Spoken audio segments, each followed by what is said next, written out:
अस्सलाम वालेकुम and welcome back. हम लोग देख रहे हैं 48 लॉज ऑफ पावर क्या कहते हैं, जो बुक है रॉबर्ट ग्रीन की। आज तक हम लोगों ने देखे हैं 23 लॉज ऑफ पावर।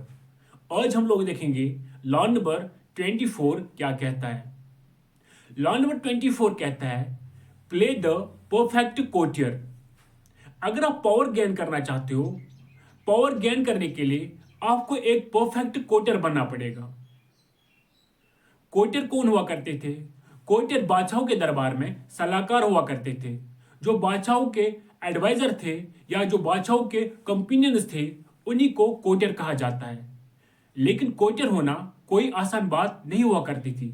कोटर होना एक बहुत ही ज्यादा मुश्किल काम था, क्योंकि अगर बादशाह के एरिया में कुछ भी होता था तो उसका जिम्मेदार, उसकी ब्लेम इसी कोटर पे आती थी।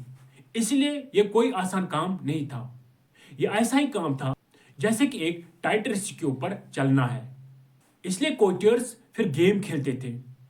अपने बादशाह को खुश करने के लिए ये मुख्तलिफ तरीके इस्तेमाल करते थे। सबसे पहले ये क्या करते थे? अपने बादशाह को खुश करते थे, अपने बादशाह को खुश रखने की कोशिश करते थे, लेकिन हद से भी ज्यादा खुश रखने की कोशिश नहीं करते थे। कहीं बादशाह को ये ना लगे कि ये दिखावा कर रहा है। इसके साथ साथ वो बादशाह की हर एक बात को ओबे करते थे, बादशाह की हर एक बात को मानते थे।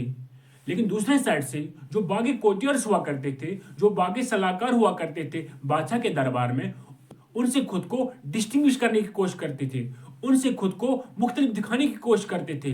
लेकिन इतना भी ज्यादा नहीं कि बादशाह खुद इनसिक्योर फील करे, बादशाह को यह लगे कि ये मेरे से भी आगे निकलने की कोशिश कर रहा है। वो मैनिपुलेशन करते थे, वो मैनिपुलेशन के माहिर लोग थे। इसके साथ साथ वो पोलाइट यानी कि रहम दिल, काइंड दिखाने की कोशिश करते थे। वो गुस्सा डायरेक्टली नहीं दिखाते थे, वो अपने गुस्से पे पर्दा रखते थे, वो अपने गुस्से को काबू में रखते थे। इसके साथ साथ वो अपने राजा को ये फील कराते थे कि आप राजाओं के राजा हैं, you are the king of kings. वो बादशाह को ये दिखाने की कोशिश करते थे, वो बादशाह को इतना अच्छा फील कराते थे कि बादशाह को ये लगता था कि मैं बादशाहों का बादशाह हूं, मैं एक बेहतरीन बादशाह हूं। वो अपनी अपीयरेंस पे बहुत ज्यादा ध्यान देते थे, क्योंकि उनको पता था कि कोर्ट में हमारे कपड़े भी नोटिस किए जाते हैं, हमारे कपड़ों पे भी नजर होती है। इसीलिए वो अपने कपड़े, अपने आउटलुक, अपने अपीयरेंस पे बहुत ज्यादा ध्यान देते थे।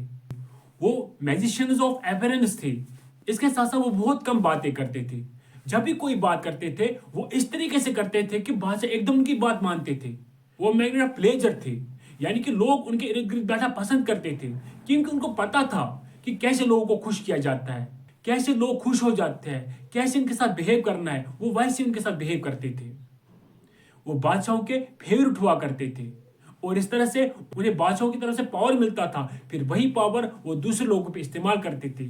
अब अगर देखा जाए ये लॉ नंबर 24 जो है, ये लिंक करता है लॉ नंबर 1 के साथ भी, यानी कि नेवर आउटशाइन द मास्टर। आपको कभी भी अपने मास्टर को नीचे दिखाने की कोशिश नहीं करनी है, बल्कि उसको हमेशा सुपीरियर दिखाने की कोशिश करनी है। ये रिलेट करता है लॉ नंबर 3 के साथ, कंसील योर इंटेंशंस। ये लॉ रिलेट करता है लॉ नंबर 4 के साथ, always say less than necessary. ये लॉ यही कहता है कि अगर आप कामयाब होना चाहते हो जिंदगी में, तो आपको ये सीखना पड़ेगा कि कैसे पावरफुल लोगों के साथ हम लोग रह सकते हैं, कैसे हम लोग पावरफुल लोगों के फेवरेट बन सकते हैं, कैसे पावरफुल लोग हमें सपोर्ट कर सकते हैं। ये सब आपको सीखने की जरूरत है। लेकिन सबसे बड़ी चीज यह है कि अगर आप पावरफुल लोग के साथ रहना चाहते हो, अगर आप चाहते हो कि पावरफुल लोग आपको सपोर्ट करें, तो उसके लिए आपको एक परफेक्ट कोटर बनना पड़ेगा। अब ये देखना है कि आज के दौर में बादशाह तो नहीं है, हम कैसे इस लॉ को रिलेट मॉडर्न दौर में कर सकते हैं। बादशाह हमारा बॉस हो सकता है, बादशाह हमारा ऑफिसर हो सकता है, बादशाह हमारा मालिक हो सकता है। इस तरह से जो हमारे कलीग्स हैं, जो हमारे साथ बाकी जॉब करने वाले लोग होते हैं, मान लीजिए वो बाकी कोटियर्स हैं। एक परफेक्ट कोटियर था कार्डिनल रिशेल्यू। अगर हम लोग रिशेल्यू को देखेंगे, रिशेल्यू चीफ मिनिस्टर था फ्रांस के लुइस का। जो ये रिशेल्यू था, रिशेल्यू माहिर था, रिशेल्यू एक ब्रिलियंट पॉलिटिशियन था। उसको पता था कि कैसे तारीफ करके, कैसे मैनिपुलेशन करके बादशाह को खुश किया जा सकता है और बादशाह हमें चाहने लगे। उसमें यह हुनर था, वो आसानी से ये देख पाता था कि बादशाह किन किन चीजों में इंटरेस्ट रखता है, बादशाह को कौन सा बिहेवियर पसंद है, फिर अपना बिहेवियर वैसा ही बनाता था। वो मान लीजिए गिरगिट की तरह अपने रंग बदलता था। जो रंग बादशाह को पसंद आता था वो अपना रंग वही बनाता था। इसीलिए वो हाईली पॉलिटिकल माहौल में सर्वाइव कर पाया और ग्रो कर पाया। वरना बहुत ही मुश्किल होता है हाई पॉलिटिकल माहौल में खुद को सर्वाइव कराना और अपनी ग्रो हासिल करना, लेकिन उसने वो करके दिखाया। तो इसीलिए ये ला यही कहता है कि अगर आप वाकई ही पावर गेन करना चाहते हो, कामयाब होना चाहते हो, तो उसके लिए आपको एक परफेक्ट कोटियर बनना पड़ेगा। मिलते हैं अगले ला में, तब तक के लिए अल्लाह हाफिज।